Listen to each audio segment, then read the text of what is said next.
Olá pessoal, canal Tudo sobre o Japão para mais conteúdo exclusivo para vocês, trazendo as principais novidades que aconteceram no Japão e na Ásia até a data do dia 28 de dezembro de 2022. Noticiário aqui para vocês em português que não para e é feito diretamente para vocês do Japão.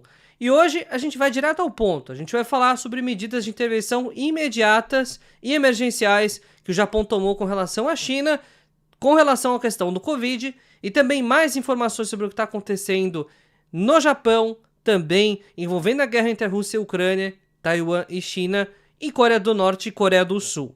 Então, quer ficar por dentro, fica até o final do vídeo e já clica no botãozinho do like para apoiar o canal. Por quê? Porque é muito importante, você clica no botãozinho do like, a gente faz os conteúdos, esse é o nosso combinado, beleza? Então vamos lá, direto para a primeira notícia aqui para vocês. E o Kishida, que é o primeiro-ministro do Japão, anuncia já diretamente aqui controles emergenciais de fronteira com relação às medidas protetivas de Covid para os viajantes da China nesse momento. Ou seja, é um impacto imediato e realmente a medida já está em vigor. O Japão prepara justamente aí as medidas que devem limitar o acesso dos viajantes vindos da China para o Japão. É isso mesmo, seja nas exigências com relação à questão das vacinações ou mesmo da realização do teste do RT-PCR prévio antes do embarque. Ainda a gente não tem a confirmação sobre a suspensão total de entrada no caso dos imigrantes chineses, seja para turismo, seja para negócio ou para qualquer finalidade. Isso veio em função de uma grande onda de Covid que não está sendo anunciada publicamente na China. A gente sabe através de números, principalmente através de depoimentos de muitos residentes japoneses que moram na China, que a situação do Covid na região está totalmente fora de controle. As filas nos crematórios nunca estiveram tão grandes, assim como as filas nos hospitais. E por conta de todos esses indícios, existe sim uma grande incerteza sobre essa variante aí de Covid que está pairando sobre a China e as consequências que isso pode ter para o Japão e para o resto do mundo. Por isso que as restrições foram adotadas em caráter imediato. E as empresas japonesas na China ainda estão preocupadas com o regulamento de viagens internacionais.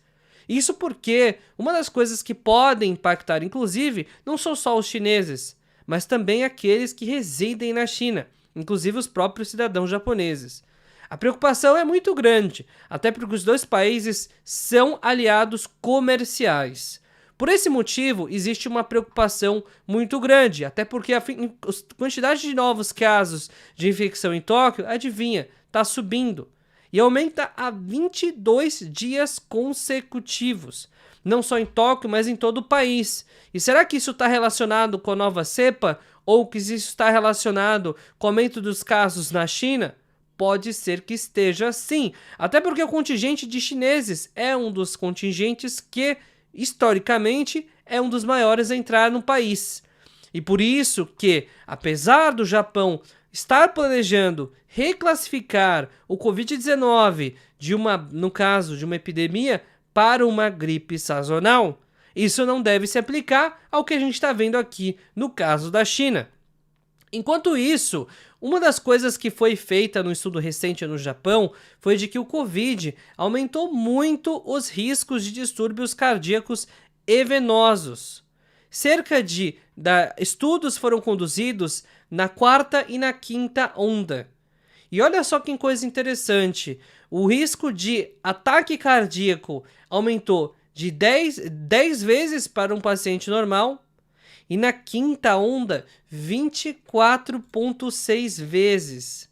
O risco realmente aumentou bastante. O Covid é mais do que só uma gripezinha.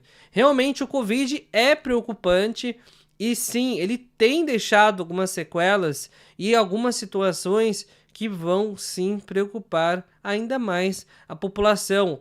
Lembre-se sempre que o Covid ainda é uma doença que está sob estudo. Por conta desse motivo, as vacinas ainda têm um caráter relativamente experimental. Os efeitos colaterais ainda são um pouco incertos. Até por conta disso, ultimamente, na Europa, a AstraZeneca tem sofrido rejeições por conta dos efeitos colaterais. Consequentemente, existem muitas dúvidas que ainda pairam sobre o Covid e as tratativas aí que ajudam contra o Covid. Enquanto isso, o aeroporto de Narita está lotado de turistas, é isso mesmo. Na Ética Internacional a gente recebe aqui a notícia de que o aeroporto internacional de Narita, que é o principal aeroporto do Japão, praticamente no recebimento de estrangeiros, está mais lotado aí do que praticamente nunca esteve antes, né, justamente aí durante esse período de pandemia.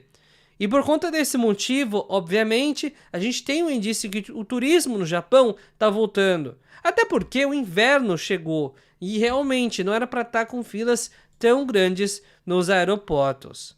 E para você aproveitar esse momento e que não há restrições para passageiros brasileiros ou latino-americanos, entre em contato com a G-Sign Travel para garantir as suas passagens agora. Passagens aéreas com desconto. Confira e comprove as melhores condições do mercado. Para você entrar em contato é muito simples, é DDD 11 9 30 30 01 01 se você estiver no Brasil e mais 55 se estiver no Japão. Também temos atendimento em inglês e em castelhano para os nossos amigos da América Latina. E mais informações com relação à mídia estatal coreana, norte-coreana especificamente. Kim Jong-un, que é o ditador norte-coreano, propõe novos objetivos principais para a defesa. Depois de terem alguns drones abatidos na fronteira, o ditador norte-coreano já se pronunciou com relação ao que deve ser feito e prepara sim ameaças, inclusive daquelas nucleares, que sim são proibidas e realmente deveriam ser evitadas ao máximo. O regime da Coreia do Norte é um regime muito polêmico e muito esquisito, eu diria.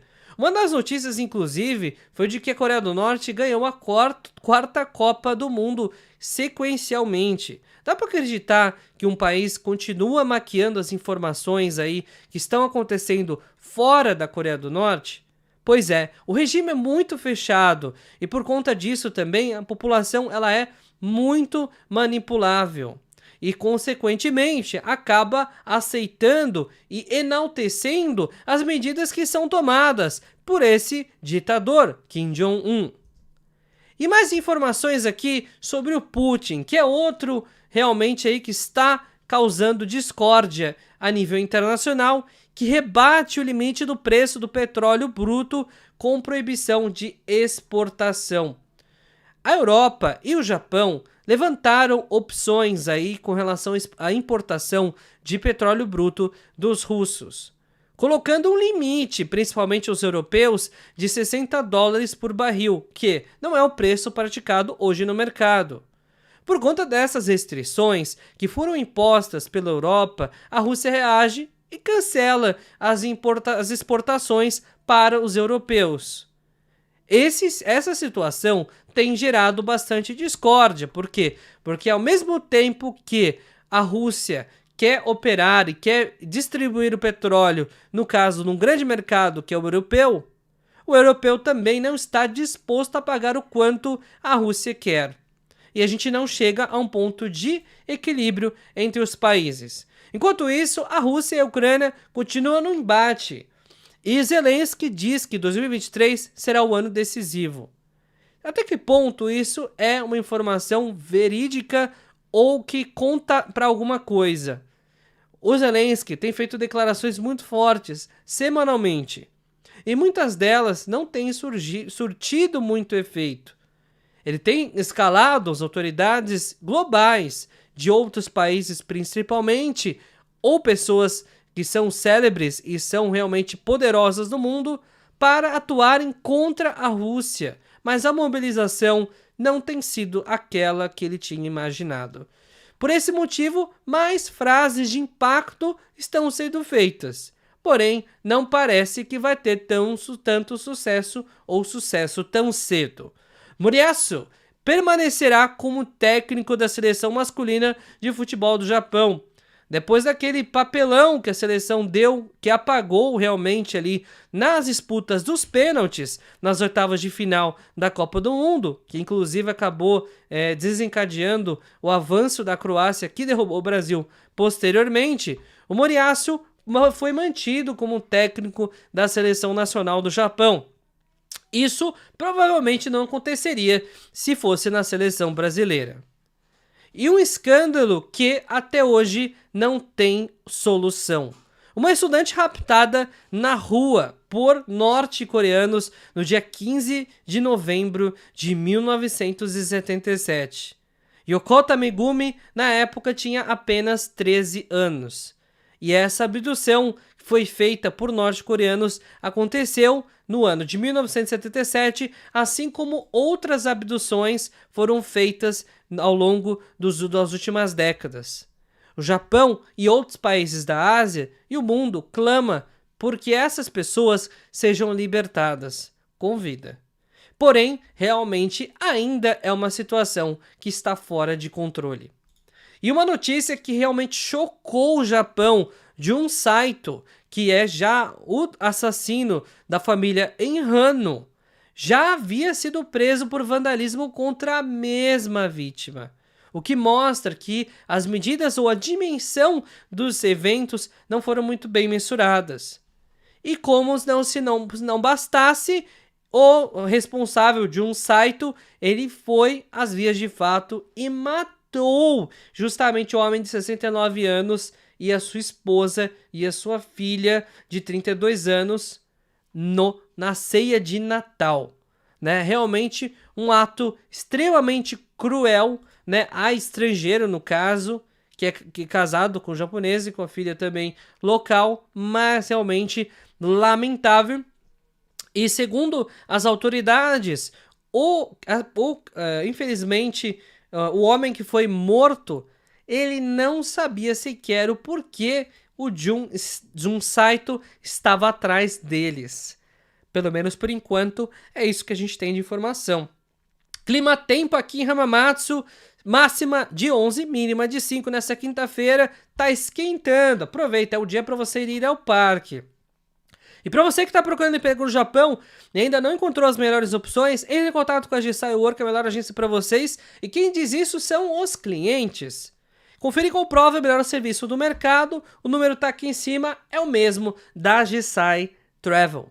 E para você que quer câmbio também, mandar remessa do Brasil para o Japão, do Japão para o Brasil, comprar moeda estrangeira, entre em contato com a Gisai, que tem as melhores condições para vocês. Então, pessoal, se vocês gostaram do conteúdo de hoje, já clica no botãozinho do like aqui embaixo. Se não for inscrito no canal, já se inscreva e não deixe de compartilhar o vídeo com seus amigos. Sabe por quê? Porque dia 25, 26, 27, 28 de dezembro, ninguém posta. A gente está aqui num compromisso para vocês diariamente, gravando esses conteúdos e separando as principais notícias diretamente aqui para vocês. Um grande abraço a todos, fiquem bem, sem Covid e até o vídeo de amanhã. Dia 29, 30, 31, dia 1º, 2º, 3º, sempre com vídeos fresquinhos diariamente aqui para vocês, diretamente de Kobe no Japão.